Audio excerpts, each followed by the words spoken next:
you feel brave? Well, here's the good news. It's up. Tesla, well, we can't tell how it's going to end today, but at the moment, Tesla's up 4.3%. Bitcoin's up. The S&P index is up 0.7. Looking good. Apple's up 2.95. And what news is that based on? None.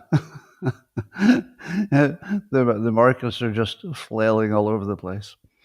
All right, let me get my locals commenters up here, and then we'll have a show. The show you deserve. Not the one you're going to get, but the one you deserve. Do, do, do, do, do, do. Do, do, do, do. Bum, bum, bum, bum, bum, bum. Good morning, everybody, and welcome to the highlight of human civilization. It's called Coffee with Scott Adams. And it's probably the best fun you'll ever have in your entire life. But if you want to take a chance on taking it up to a level that no human can even understand with their tiny, shiny human brains, all you need for that is a cup or mug or a glass, a tank or chalice, a stein, a canteen, jug or flask, a vessel of any kind. Fill it with your favorite liquid. I like coffee. And join me now for the unparalleled pleasure, the dopamine at the end of the day, the thing makes everything better. It's called the simultaneous sip. And it happens now. Go.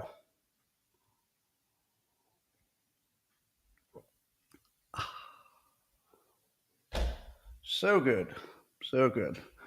Well, we will, of course, talk about the tariffs and who's got the upper hand, China or the U.S. I'll help you sort that out. But first, some other news. Some of it's good. Activist Robbie Starbuck gets another big victory. He's been racking them up lately for a while now. So he's going after big companies that have DEI programs to try to talk them out of being racist. And he just got another big win with a company called Constellation Brands. And they own Corona, Modelo, and Pacifico beer. And last week, Robbie Starbuck did a story exposing their woke DEI policies. And then they said, let's negotiate. And then they made a bunch of promises. So they're no longer going to do DEI. But they made a bunch of other promises that made sense. They won't be participating in this weird CEI social credit system. They'll no longer use the term Latinx. They won't be lobbying for legislation that isn't core to their business. Basically all the things you'd want them to do. So another big victory for Robbie Starbuck. Keep an eye on him because he's just rolling up the wins against racism. Finally, speaking of DEI, the Post-Millennial is reporting that the top U.S. military official on the NATO military committees was fired, and people think probably because of DEI. Now, as you know, whenever a woman in the workplace does something that's never done before, we don't say, oh, somebody did something good. We say, it's the first woman to ever accomplish whatever, or to ever be in this line of work, or to ever achieve this, the first woman.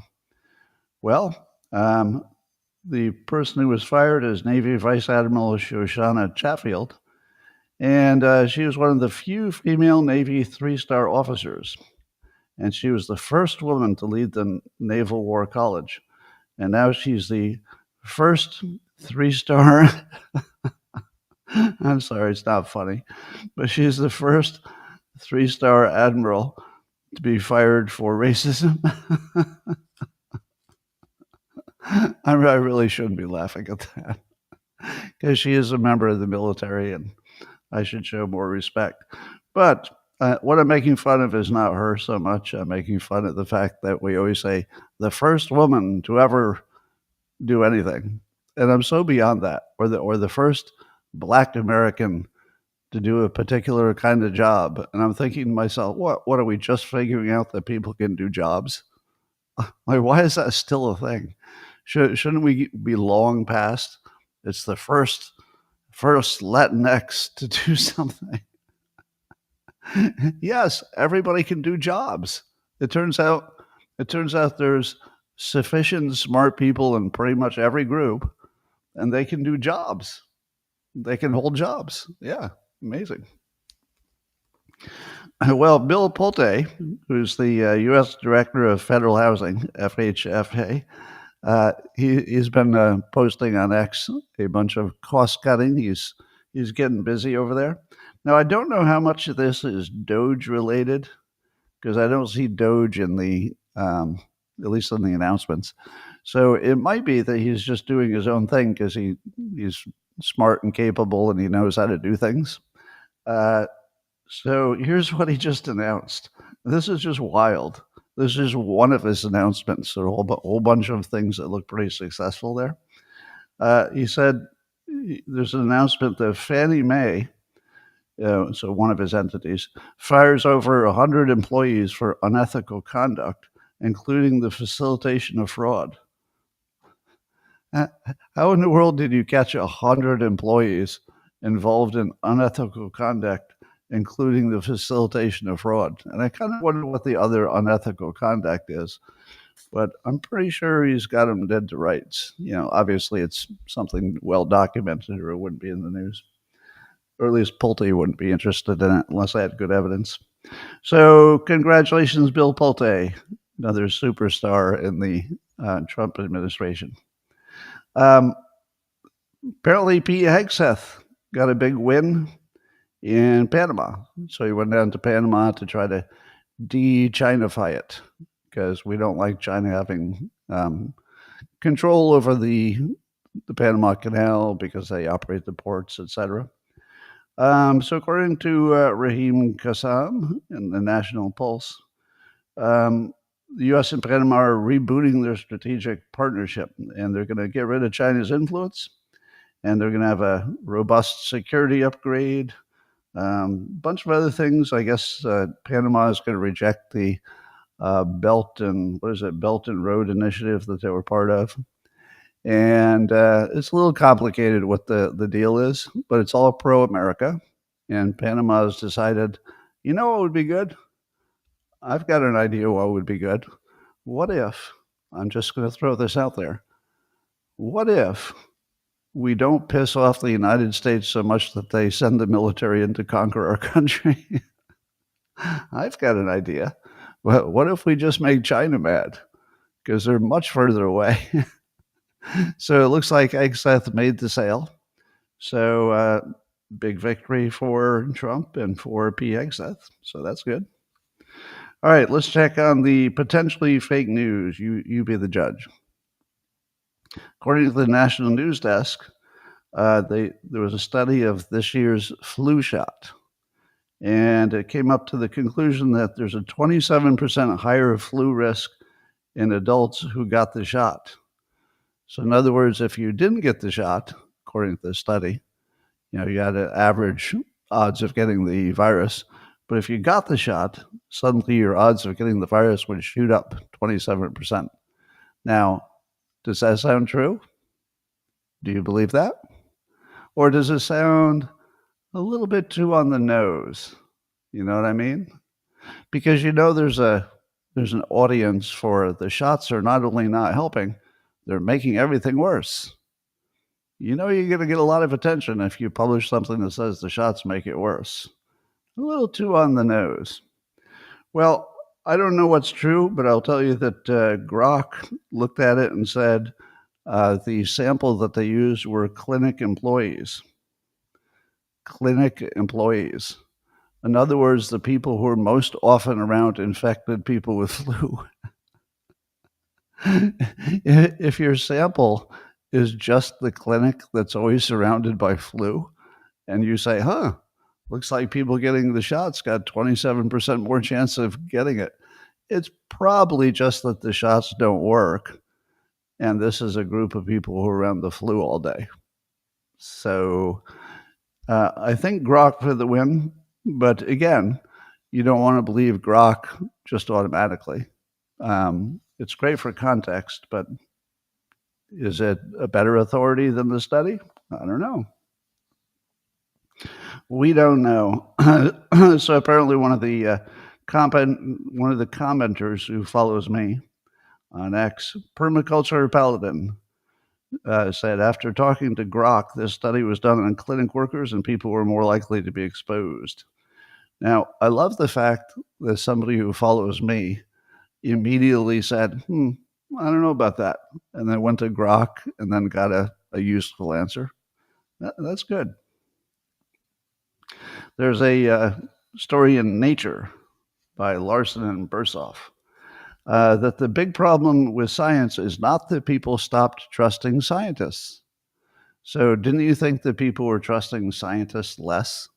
Well, according to this study, people still have a high trust in scientists, but the problem is they also trust things that are not scientific and don't come from qualified scientists.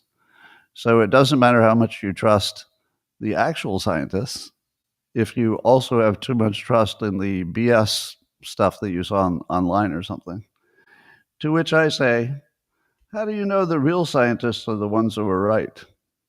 One of my pet peeves is people will look at a few studies from people who are outside the mainstream science, and they'll say, these non-mainstream tests show that all the rest of science is corrupt. To which I say, maybe, but why would you trust those other scientists? If you don't trust the mainstream scientists, why would you trust the ones who are not mainstream? And I'm not saying that the non-mainstream ones are always wrong. I'm just saying, is there a logic there? That if just somebody agrees with what you suspect is true, that means that their work is accurate? I don't know. Maybe sometimes, if they have the right incentives and they did the right kind of work. There's a story in Just the News that Biden's White House directly helped special counsel Jack Smith on his January 6th investigations into Trump.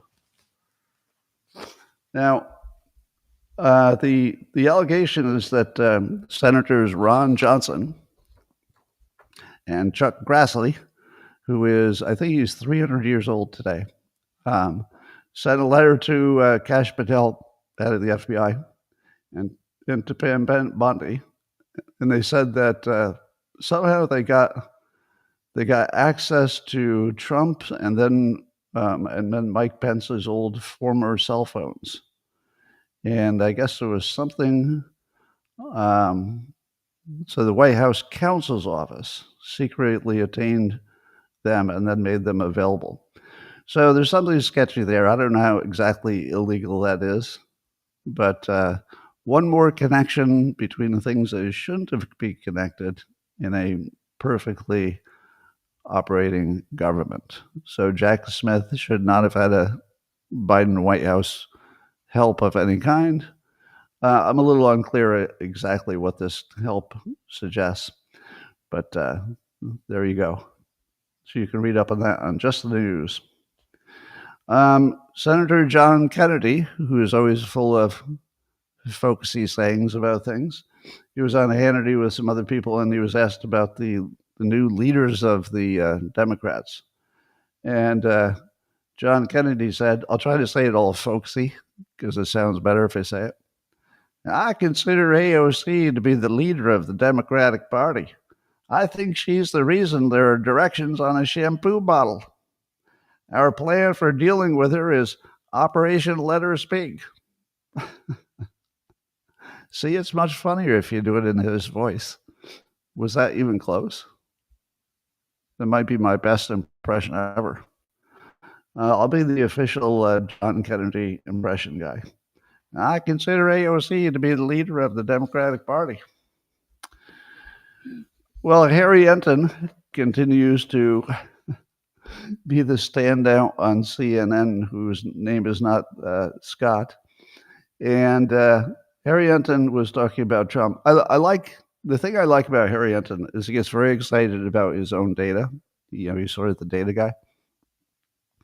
But he just takes the data where it implies. So he doesn't put the any kind of Democrat spin on it. So it's either good or bad, and he just gets excited if it's a non-standard result. But here he was saying that Trump is not a lame duck. If anything, he's a soaring eagle. Can you imagine a CNN employee saying that out loud on live TV? Trump is not a lame duck. If anything, he's a soaring eagle. Now, I think at one point he does say, it depends what you think of his policies, but he's getting a lot done. So his number of executive orders is, unprecedented, at least in modern times. And whether you like it or not, he's just getting a ton done. So he's no lame duck. So Harry Enton got pretty excited about the scale of change that Trump is doing. We've never really seen a second. Have we ever seen a second-term president do anything? I'd love to see the total list of second-term president accomplishments. Now, his second term is weird because it was one in between, and because he's Trump. But I'd love to see how he stands up to any other second term. Anyway, so let's talk about some tariffs. I'm going to try to sort it out for you. If you don't understand a lot about economics, but you're nervous about the future, I'm going to try to put it in the simplest terms, who's got the advantage, so that you can decide what you think is going to happen. Now, given that the stock market has stabilized at the same time that China has, forget about the numbers. Let's see, China raised their tariffs on us, yesterday by 84%. And then Trump responded by raising their tariff to 104%. We're going to get lost in all the numbers. So just assume that both of them have decided to put tariffs on each other that are sort of through the roof and unreasonable. So they're both playing hard. Now, if that sticks, the things that will be more expensive in the U.S., there'll be lots of them. Here's an example. Things like iPhones and PlayStation and ThinkPad laptops and HP desktops and some kind of TVs and basically any consumer stuff that China is making. But I look at the list and I say to myself, I don't really need any of that stuff. If I had to switch from an iPhone to a Samsung, isn't the Samsung made completely in South Korea? And would I be so unhappy if I had a Samsung? I don't know. So it might be bad for Apple, and it might be bad for a number of these companies, but I don't know how much we need any of this. One of the things that might come out of this is Americans having a completely different idea of what's essential. And it's easier to tell your kid that you don't want to buy them a PlayStation because the price is through the roof. Well, I'd love to buy you a PlayStation, but not at $2,000. Yes, I do think it's time to upgrade your iPhone, dear, but not at $3,000. So it looks like you're going to keep your iPhone for maybe a year or more. So there's a lot of stuff that we just sort of don't need. We want, but we don't need. Now, there's other stuff I'll talk about, pharmaceuticals and rare earth minerals and stuff. There are some things that are just essential, but a whole bunch of stuff we just don't need. And if a parent can say to a kid, it's too expensive now, we're going to wait a year, that might actually help the parent. It's one less thing that they have to buy that they know won't be used that much. All right, so I'm going to start with the smartest people who understand tariffs and what they say the situation looks like. We're going to start with Scott Bessent, who's on Fox Business with Maria Bartiromo. And he talked about the China exports to the U.S. are 5 times greater than our exports to China. And he goes, so they can raise their tariffs, but so what? Now, so what is more of a negotiating position. Obviously, there's a so what to it. But this should be maybe the most important piece of data. So the most important data is that they export more than we sell to them.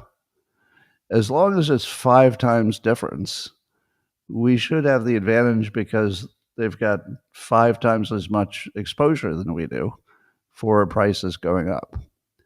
Now, you might say, but Scott, it's actually Americans who are paying that tariff because when it gets to America, that's who pays it. To which I would say, but probably it's going to depress demand. And if they have that much exports and it depresses demand, that's a lot of pressure on an economy that we don't know how strong it is because we don't have perfect information about China. Here's what the Wall Street Journal says. Again, they would be smarter than the average people about stuff like this. The Wall Street Journal says China's GDP growth could fall 2.4 percentage points with a 100% tariff. That's what Goldman says. And according to the Wall Street Journal, China's growth was already anemic at 5%. So I guess 5% is anemic if you're in China. That would be good for the United States, but anemic for them. If you cut that in half, meaning, what could happen with these tariffs, there will be serious domestic chaos. Now, you're saying to yourself, it doesn't matter how much domestic chaos there is. The government just has a iron fist on the people, so it doesn't matter. I would argue that domestic unhappiness is always important, even to dictators or anybody who has full control of stuff. So that could be a big deal. But again, we don't know what numbers coming out of China are real. And I don't know if anybody's really smart enough to predict the exact impact. But you can see that China has some exposure because their economy is not super strong. And there's no doubt this would be a hit. So it's a hit on an economy that's already being called anemic. Then there's Kyle Bass. Now, Kyle Bass I love because he's as anti-China as I am. He's been for years. But he's also very well informed about the whole financial situation with China, better than the average person because it's his business. He says there's a reason the Chinese demanded that the IMF stop publishing their reserve adequacy calculation for China and for Hong Kong in 2019. He says China doesn't have adequate USD reserves to operate their economy. Now, that's a little bit out of my zone, but just know that somebody who knows more about the need for USD reserves to operate your economy says that they're running out. Are they? Well, again, I think all data is difficult to estimate. But Kyle thinks that they're not in good shape because they demanded that the IMF stop publishing their reserve adequacy. Why would China insist that somebody stops publishing their reserve adequacy unless it wasn't adequate? So that's a pretty good, connecting the dots there. If it's not adequate and they need it to operate their economy, that's a problem. Then there's Chamath Palihapitiya, who has the advantage of being one of the smartest people around, and has looked deeply into it. And his opinion on X was, as many problems as the USA may have, I would say China's are worse. And then listen, China's seen the slowest growth they've had in decades. And again, that would be based on what China tells us. So it might be even worse than they tell us. Their attractiveness as a recipient of foreign domestic investment has come to a halt. How many of you remember in 2018 when I lost my stepson to fentanyl and I told you that China was unsafe for business? And if it wasn't unsafe for business, I was going to make it unsafe. And I don't think there was a single person who thought that was even remotely possible because, we were doing well with China. It seemed like China was just coasting along. And I said that investment in China was going to come to a halt. Here we are. Chamath points out they have a very difficult demographic problem. Too many old people, not enough young. I don't know if that'll have anything to do with the tariffs, because that's sort of a longer-term problem. Tariffs are a shorter term. And then number 4, they need exports. They do not have the capacity to absorb everything they create. Now, America has a consumer society. China has a savings society. So if China said, all right, we don't need to sell all this stuff externally because we've got a gazillion people in our own country, we'll just sell it internally. But they're not really poised to buy stuff. They're more poised to save money. So they don't have the option that the US does, where we could potentially, in a situation like this, we could sell more stuff internally. So I went to Grok, which I used several times today. And oh my God, the combination of smart people on X plus using Grok to fill in any gaps that you don't know is the ultimate news understanding model. I don't think I could say enough about what Elon Musk has done for the ability to understand your world. You need both. It's not good enough just to have the smart people weigh in, because you wonder about bias and you don't know who's right about what. But then you fire up Grok and ask the question, who can withstand the tariffs more easily, China or the US? Now, the overall answer is, it sort of depends, and there's lots of moving parts, so Grok can't be completely sure. But here are some of the things it says. The US is less trade dependent, so we know that. Let's see. So exports and imports for the US are about a quarter of our GDP. But exports to China are only 7% of US exports. And we have the biggest consumer market. So, like I said, we have the ability to possibly sell more things internally if we wanted to. So that 7% we're selling to China, we could probably find another buyer. It's not the most money in the world, and it's something we could absorb at the size of our economy. Tariffs could reduce the deficit by curbing imports, but they also risk supply chain disruption. So supply chain disruptions would be terrible. So apparently China is 16% of US imports. Wait, is that right? Let me check my other numbers. No, China's economy is heavily export driven. So their trade with everybody accounts for 37% of their GDP. But the US is their biggest market. It's roughly 17% of China's exports. Now, these are numbers that completely surprised me. I would have guessed, because everybody's talking about America being this gigantic economy, I would have guessed that we were like 30% of their exports, but we're only 17, and they're only 7% of ours. So I'm kind of surprised, because maybe both sides can absorb a lot of pain, at least in terms of price, for a while. So the U.S. is a critical market, but it's 17% of China's exports. And China has diversified trade partners, so they can trade with other people, but that's not something that can happen quickly. The U.S. could face inflation and trouble cutting interest rates, yes. So there'll be domestic upheaval in the U.S. and maybe some inflation, almost certainly some inflation. It would take years for the U.S. to build domestic manufacturing, so that's not going to happen right away. Public tolerance for this economic interruption is a wild card, as in it's a wild card. So if Trump doesn't sell this and it doesn't show some kind of quick benefits, it's going to be a problem. China can deploy funds quickly to offset their losses, so they could just pump some money into their economy, but that's not good either, because it inflates property bubbles and creates more debt, and they're not really so stable that they want to do that.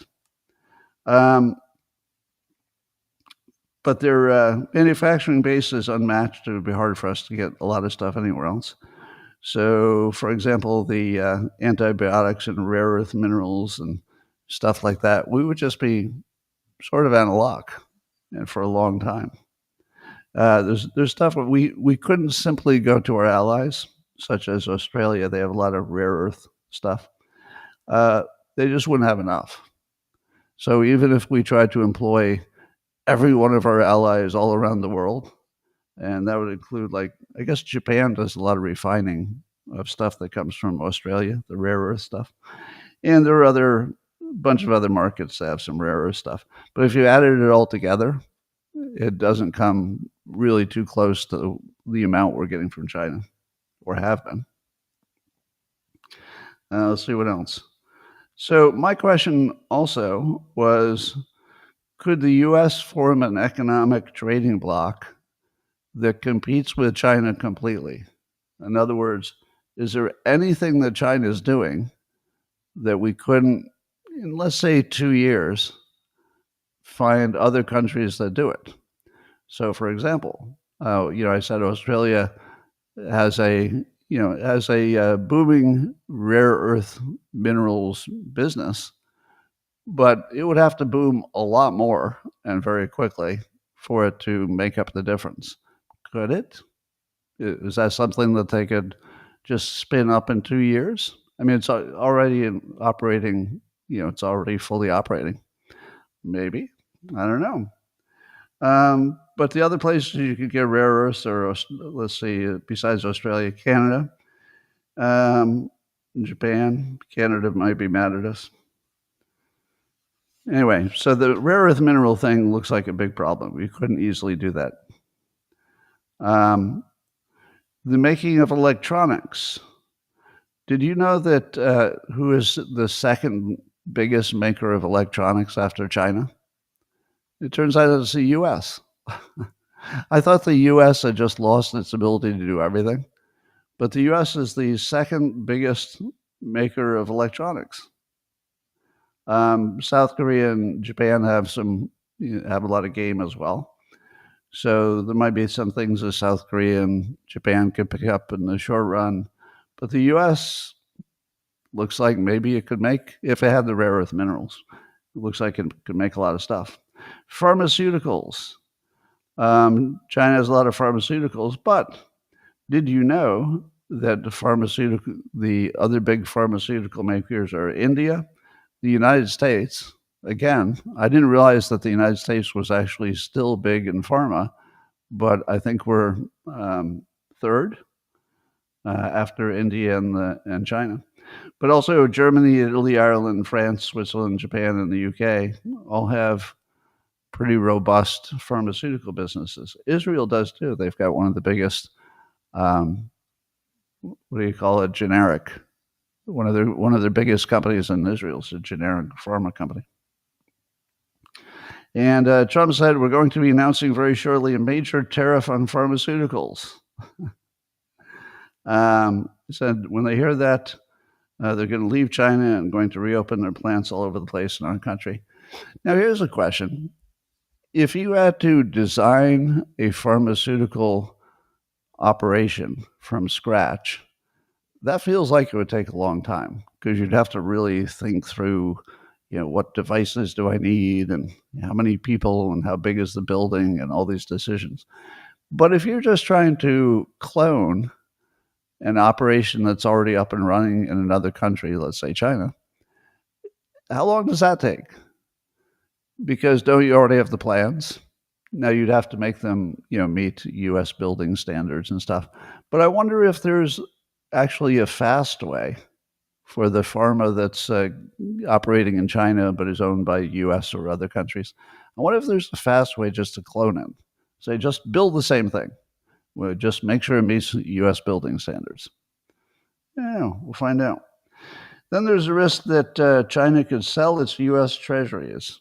How many times have you been told that the U.S. Treasuries are substantially owned by China? So it's like China owns the United States because they, own our treasuries. Well, apparently, China's ownership is only 7.4% of foreign-held U.S. debt, and it's way down from what it used to be. So it was much bigger in 2012 and 2016. So that doesn't seem like a big risk.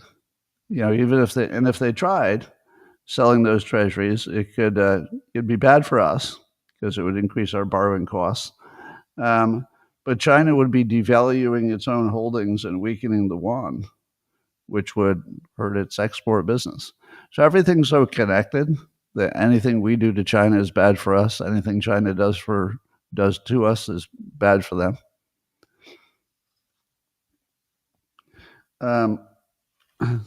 Then in a unrelated topic, I forget his first name, but who's the comedian whose last name is Schultz? And it looks like he's trying to maybe pivot from being just a stand-up comedian to being a politically relevant voice. And he doesn't exactly have the skills for that, but he's making a game effort at it. But here's what he said recently I think he was talking to Chamath on his podcast. And he said, Schultz said, if Trump announces at the end of the year, we're eradicating income tax for people making under $150,000, midterms are going red. Now, do you think that's true? If the only thing Trump did is said no federal income taxes under $150,000, because he has hinted that might be a thing he'd do. He's also hinted that he might raise taxes on the richest people who make over $1 million a year, I think. Do you think that would be enough to make the midterms go red? I don't. I mean, probably wouldn't hurt, but I think the tariff thing and interest rates and the cost of a banana are going to overwhelm those things. But it certainly would be popular. I don't know how we could afford it, but it might be popular. There's another big problem called the basis trade. Now, here's something I never heard of, but apparently this affects the U.S. hedge funds. Now, the hedge funds and other big investment places, they can bet on just about anything. They can bet on the future. Will the future be better or worse than you thought? Will these securities go up or down? But they can also bet on price differences. So apparently hedge funds have big bets on the price difference between the U.S. Treasury bonds and another financial tool called futures. So the actual price versus the future price of the U.S. Treasury bonds. And apparently this bet went very wrong because of the new tariffs. So there'd be a somewhat devastating financial loss for these hedge funds. To which I say, isn't that what makes them a hedge fund? It's not like it's some kind of guaranteed annuity. The whole point of a hedge fund is that it's a riskier business, and they're making bets that other people don't make, and maybe they got this one wrong. So I don't know. How many of you have investments in a hedge fund? I mean, I'm doing all right in life, but I've never had a penny in a hedge fund. It just seems like that's the super rich thing to do, not just the you're doing well thing to do. I don't know how big a deal that is. Well, another drama. This is kind of fun. So Elon Musk, of course, is all in on Doge, but tariffs are not part of Doge. So Musk is apparently taking a view that's more anti-tariff. I don't quite understand his full point of view, but what I appreciate is that he's acting like the head of a car company. So he's acting like a manufacturer, and he has every right to promote what's good for his stockholders and what's good for his companies. And he would like fewer tariffs, basically, because it's going to be real expensive for him, even though it turns out that the top 4 cars made in America that are made mostly in America with American parts and assembled in America, the top 4 are all Teslas. So he's absolutely killing it compared to anybody else in making things in America. But you can't get everything. So you still got some things that would get really expensive. And so I don't mind that he's fully pro-Doge. At the same time, he's advising Trump that tariffs are a mistake. I like it when smart people disagree. And as long as you know that, he's operating not as a Doge head when he makes these comments, he's operating as the head of a major manufacturing entity. But that's fine. I mean, it's not like we're confused. It's not like we see him as not the head of Tesla or something. So yes, I don't know what's true in an absolute, but when I see the head of a giant manufacturing company arguing for things that would be good for the manufacturing company, that's okay. Yeah, that's what you'd expect. But he's getting in a shouting, or let's say an insult match with Peter Navarro. This is where it gets funny. So Musk labeled Navarro's comments as dumber than a sack of bricks and called him a moron on X. He called his claims demonstrably false, and he cited Tesla's high U.S. content. So I guess Navarro may have made some claims about Musk and Tesla that weren't quite true. But then, so Mr. Navarro, Peter Navarro, denied that there's any kind of rift between them. And right after he denied that there's a rift, Musk called him on X Peter Retardo. Oh, sorry, allergies are getting me. Peter Retardo. Anyway, what I'd love to hear is what Elon Musk's alternative plan is. So if he's got a plan that's better than what Trump is doing, why wouldn't I want to hear it? Why wouldn't Trump want to hear it? But I just don't know if he's in a situation to be as completely independent in his thought as you would want somebody to be, because he's got a fiduciary responsibility to his stockholders, which it looks like he's taking seriously. So that's fine. People can disagree. Press Secretary Carolyn Leavitt said that boys will be boys. And she said Trump is staying out of it. Trump staying out of it is exactly the right thing. We don't need Trump getting into that. It's funny enough as it is. So just leave it where it is. According to Zero Hedge, there are many billions of dollars of factories being canceled in the United States that were going to make batteries for electric cars. And I guess the uncertainty of the future of electric cars because of Trump's ruling, we went from the future has to be lots of electric cars under Biden to you don't need an electric car. You buy whatever the market wants. So it made suddenly these multi-billion-dollar investments in building battery-making plants in the United States. It just suddenly turned them into a bad idea because you don't even know if people are going to want more electric cars in the future, or at least enough to build all these factories. So that's a big negative. Here's a little update on do you remember the story of the OpenAI whistleblower who was ruled to have committed suicide before he was finished with his whistleblowing? And a lot of people, including his family, said, the scene of the crime does not look at all like any kind of suicide, because it looked like there was some kind of a struggle, and there was no indication he was suicidal, and basically the facts didn't add up. But the chief medical examiner said, "Oh, that's some suicide right there." And now the latest information is that the parents say there's strong evidence that he was shot twice in the head. Now, I suppose there could be some room for doubt because one of the shots had something to do with his tongue and the other one was not anywhere near his tongue. So if something affected his tongue, like a bullet, and something affected a completely different part of his head that didn't first or second hit his tongue, it would sort of suggest that there were a second bullet. Now, nobody commits suicide by shooting themselves in the head twice. So I'll tell you what this makes me think. You know how smart it was when we saw Soros funding all these district attorneys and attorney generals and stuff?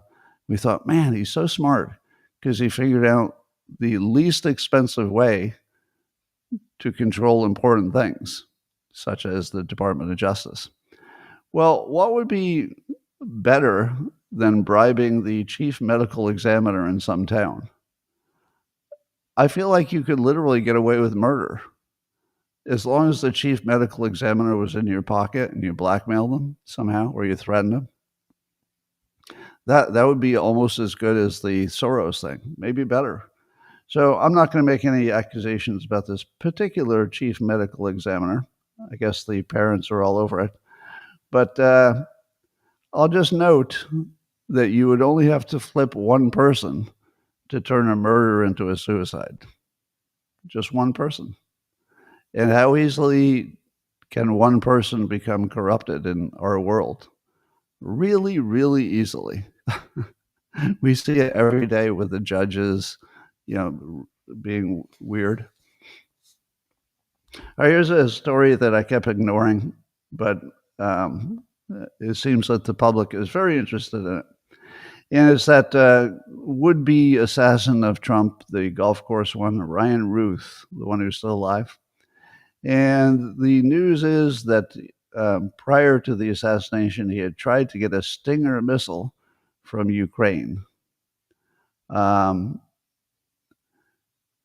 I guess the way people are interpreting that is that Ukraine was maybe involved in plotting the assassination of Trump. But I don't think there's any connection because it's not like he got it. If Ukraine sold him a Stinger missile and it came from the military or something, then I'd say, whoa, what's going on here? But the fact he tried to get one because he had some connection with Ukraine. He was doing some, some kind of recruiting from other countries for Ukraine. So I'm not sure that, I guess he said in a message at some point, the post-millennials writing about this, send me an RPG, a rocket-propelled grenade, or a Stinger, and I will see what we can do. And he was doing that with associates in Ukraine. But, Ukraine is just completely corrupt. So that doesn't mean that the government of Ukraine was in on it. It could have been any corrupt people who had access to that stuff, which is a lot of corrupt people. Anyway, so it definitely raises a flag to look into the Ukraine connection, but I would say it's not demonstrated yet. He definitely has a Ukraine connection. So we know he's connected to Ukraine, and we know he asked to get this weapon. But that doesn't necessarily mean that the government of Ukraine was behind it. According to the Washington Times, Mike Glenn is writing about this, the Pentagon's going to offer back pay and benefits to troops who were forced out over the COVID mandates. Apparently, there were 8,700 ex-service members who were forced out of the military over refusing the jabs, I guess. And now they're going to be offered their old jobs back and back pay. That feels fair, doesn't it? I like that because I like when the military gets their due. So that's good. Here's another activist judge story. The Daily Wire, Luke Rosiak's reporting. So he calls it activist judges. Have been rubber stamping billions in suspect Social Security disability claims. So apparently what's been happening is that when the Social Security Administration looks at somebody's claim that they're disabled, and therefore they're claiming they should be paid forever by Social Security for their disability.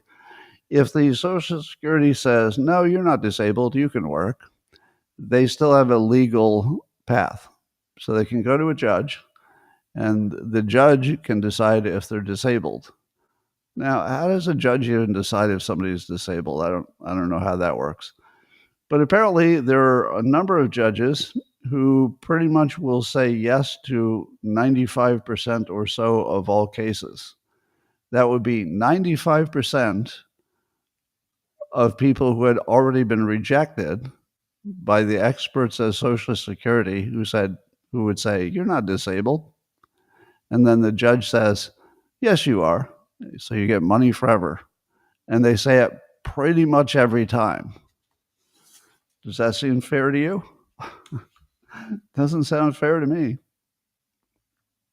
So that sounds pretty much like a rigged system. There's another, according to Ars Technica, John Brodkin, there's another court siding with the Trump administration, and it's about access to personal data. So now a appeals court said that DOJ can access personal data held by the U.S. Department of Education and the Office of Personnel Management, and that overturns an order from a lower court judge. Hey, I have a question. When the Supreme Court ruled that Judge Biasberg, I call him Biasberg, didn't have the standing to rule about some illegals who were in Texas because the judge was in D.C., did that mean that set a standard that none of the judges can do national rulings if they're only local and whatever the problem wasn't just a local problem? Does that generalize? Because it seems like that would be an enormous story, and I've seen some references to it, but I don't feel like it's being treated as an enormous story. So can somebody give me a fact check on that? Is it true that the Supreme Court has, in effect, without saying it directly, created a situation where these individual judges can't stop Trump and if they've been, let's say, shopped to find somebody who will say, no, you can't do this nationwide thing? So is that the end of rogue judges saying you can't do a nationwide thing?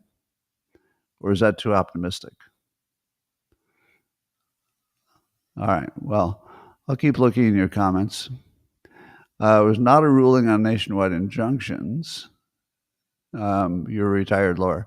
So even though it's not a ruling on nationwide injunctions, did it not set the standard for what a judge could do? Meaning that you would know in advance that the Supreme Court would overturn it if it was another one of these situations where the judge was in D.C. and the problem was in, Texas or Florida or something. So even if it's not a precedent, doesn't it tell you which way it's going to go? Well, I guess that's a precedent. All right, so it's a precedent, but not a ruling. It's influential, but not a precedent. All right, I'll look for a little more guidance on that.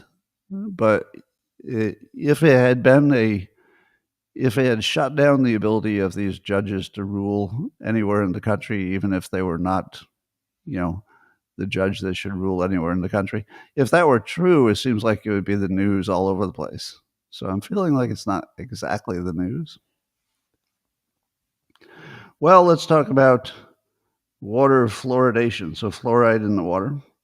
According to the Children's Health Defense, Brenda Belletti's writing, that water fluoride is linked to autism and other developmental delays. So there's a study that says it did lower the risk for tooth decay. So that's the good news. The fluoride did that. But a higher risk for neurodevelopmental disorders. According to a peer-reviewed study, And apparently, there's more likelihood of autism or attention deficit hyperactivity, intellectual disabilities, and specific delays. That's kind of scary. How many of you had fluoride in your water when you were a kid? I did not. Now, I've had plenty of fluoride in my water as an adult, but we had a private well, so we had lots of cavities, lots of cavities. Oh, lots of cavities. Uh, but I didn't get ADHD or one of these other problems. So maybe that's one data point, so I wouldn't make too much of a judgment over it. Well, according to the LBC, London has fallen out of the top 5 wealthiest cities in the world because the millionaires are getting out of there. Are you surprised that the millionaires are leaving London? No, you're not. I think London's going to fall. All right, let's do an update on the stock market. Dow is down a little, NASDAQ is up a little, S&P is down a little, Bitcoin's down a little. Yeah, it's bouncing around. Yeah, it looks like you're surprised that I'm not on the spectrum. As far as I know, I'm not on the spectrum. I mean, that's not my understanding of myself, but I suppose anything's possible. Mike Benz has a prediction. In Germany, there's a party called the AFD, and they're some would call them the right-wing party, but basically the most Republican-y looking entity there. They have now become the most popular party. And Benz is saying, historic white pill, he says this in X. The White House and the U.S. State Department must be ready to respond when the German government inevitably arrests AFD party leaders and threatens to cancel elections. Now, this is an interesting prediction because Benz is looking at the pattern of, populist or right-leaning governments and how if they get close to power, like Trump, the lawfare comes out and they just try to arrest them. And it might be because other countries are involved. It might be just because they know it works. So, as I often say, the closest you can get to understanding reality is a narrative that predicts. So Mike Benz has a narrative, which is whenever a party like this gets close to power, that there will be some fake legal activism against them to try to jail them so that they can't take power. That's a pretty specific prediction.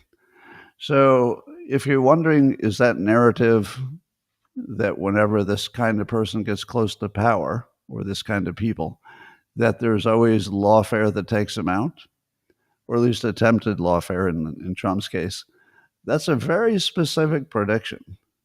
And I've got a feeling he's going to be right about this. So it's kind of gutsy to make the call, but it does look like it's heading that direction. So I think Mike Benz might be on to something. He might be on to something.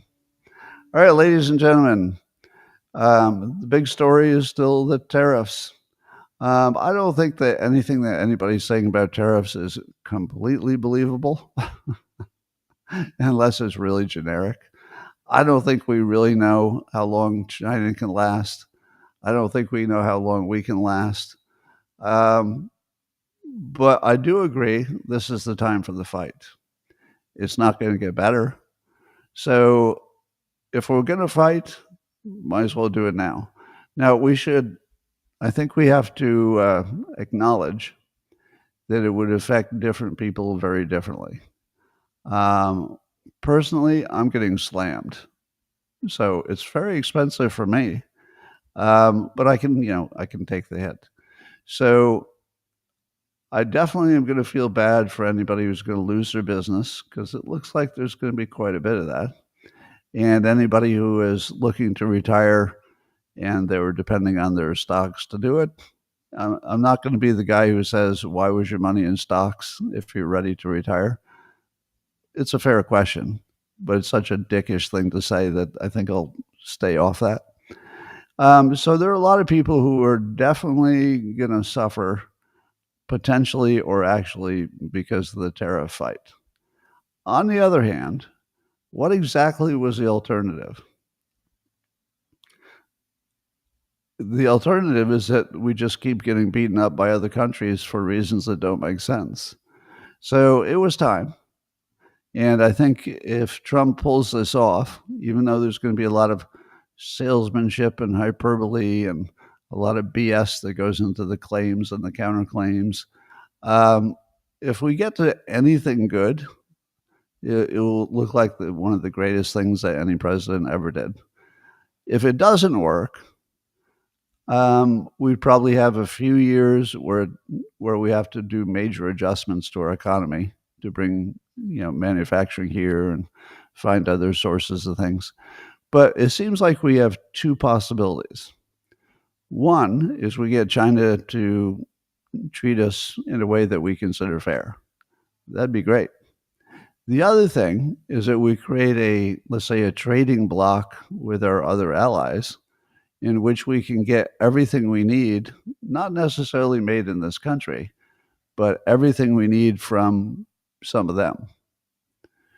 So as long as we're getting some of them, in other words, if we're getting their rare earth minerals from Australia and Japan is refining them for us, and South Korea is maybe building some factories in the U.S. to make some more electronics on our soil, and maybe Canada starts, maybe we become friends with Canada again, maybe Greenland, maybe Ukraine come up with some rare earth minerals. So I don't know if China wants to win this or lose this. Just consider this. If China surrenders on tariffs and just says, all right, we'll start treating you more fairly, is that going to be good or bad for China? I think the worst thing for China would be to not give in to anything and then force us to kind of suck wind for 2 years until we find an entire trading bloc that can do everything they can do. And then they will be unnecessary. And then it's a whole different world. So it seems to me that China has two choices. One, maintain a lot of good business by treating us fairly, or two, lose everything that they were doing with the United States forever, because we would never trade with them again once we build alternative sources. I feel like they would rather have some leverage over us. So for their own strategic reasons, I think they need to surrender. But they have to make it look like it was, a win-win and not a surrender. So don't be surprised if at some point something like, well, maybe our diplomats should meet your diplomats and talk about this, or maybe we should come up with a grand deal. I wouldn't be surprised. And I'm not even sure if I'm rooting for them to cave or I'm rooting for them to not cave. Because by far our better situation would be we create a trading bloc with the rest of the world, where the rest of the world is providing us everything we were getting from China, plus a lot of it being made locally, plus we learn how to make factories again. So we can either win or lose, but I think we win both ways. It feels like it. It feels like we win. We have two ways to win and no way to lose. Now, one of the ways to win will be really painful. If we have to wait 2 years, I'll just pick that number.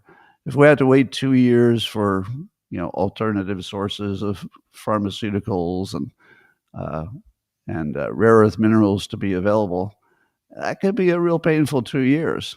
But boy, would we be happy when that was over, right? So remember my other prediction? My other prediction that the stock market would come down around 20%, but then the psychology of investors would kick in and people would feel like, 20%. That's a buying opportunity. So I think we're seeing it bounce around, like teasing that 20%, and it might keep doing that. So you might have your up days and your down days, but I feel like when it gets near 20%, you're going to have about as many buyers as you have sellers. So it might stabilize there for a while until we get better clarity. All right. I'm going to say a few words to the locals people privately. The rest of you, thanks for joining. Nice to see you. And I'll see you same time tomorrow for even more fun. All right, locals, I'll see you in 30 seconds. Oh, we've got a problem. All right, so it's not working. When it doesn't work, what I've learned is that I have to turn off the app and then re-sign in and then kill it. So it doesn't look like I'll be able to go private with the locals people. I didn't have much to say, so you're not missing anything. But I'm going to disappear, and then I'm going to find a way to cut the feed by reopening.